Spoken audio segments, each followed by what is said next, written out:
Oh, hello. So you want to learn Anders. Well, first you must know what Anders is. Anders or Anderski is a language with a vocabulary that was constructed by codifying phonetic changes across many different languages. For this reason, it is not uncommon for an Anders word to appear as a type of missing link between distantly related words. Take the Spanish casa and the English house, for example.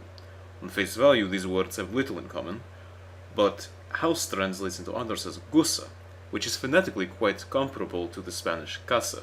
You'll notice many similar situations as you begin translating. So let's begin. The easiest way for people to memorize the transition rules tends to be compartmentalization. Try to memorize the rules as sections rather than all at once, and you will likely find it much easier to remember. A good place to start is basic vowels. A becomes E, pronounced E. E becomes A, pronounced A.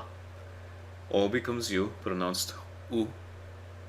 U becomes O, pronounced O. OU becomes U, pronounced U. EA becomes Y, pronounced I.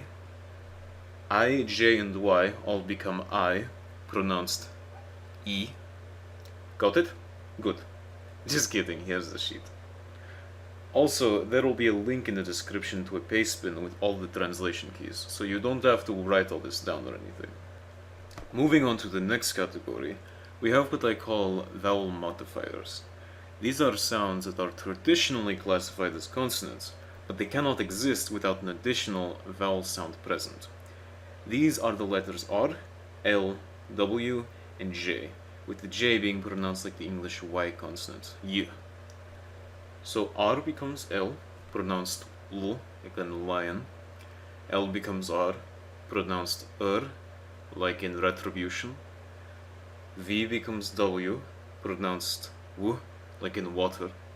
And WH becomes VJ, pronounced V, like in Viola. There is no English word that uses this combination, so you'll have to work with that.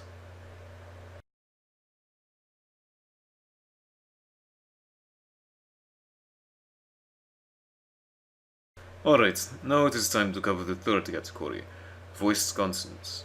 W becomes V, pronounced V, like in vanity.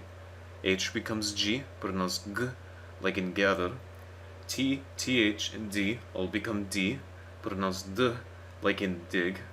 SH, CH, and C when it is pronounced like a ch or a sh sound, all become Z. M becomes N, pronounced N, like in never. N becomes M, pronounced like in Mary, and B just stays B. It's just pronounced like a B. You should probably pause and open up that pastebin now if you haven't already. Okay, finally there are the unvoiced consonants. P and PH both become F, pronounced F, like in free. F becomes P, pronounced P, like in prance. G becomes H, pronounced H, like in haven. Q, K, and C when it's pronounced like a K in English, all become K. Z, S, and C when it's pronounced like an S in English, all become S. And GHT, GH, and GTH all become X, which is pronounced like an SH in English, sh.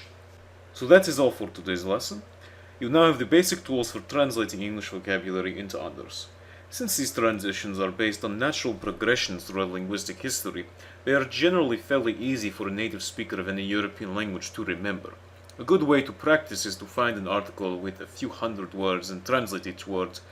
By the end, recalling which letter goes where should become reflexive. Na vizduhu drog, pela varku ledas.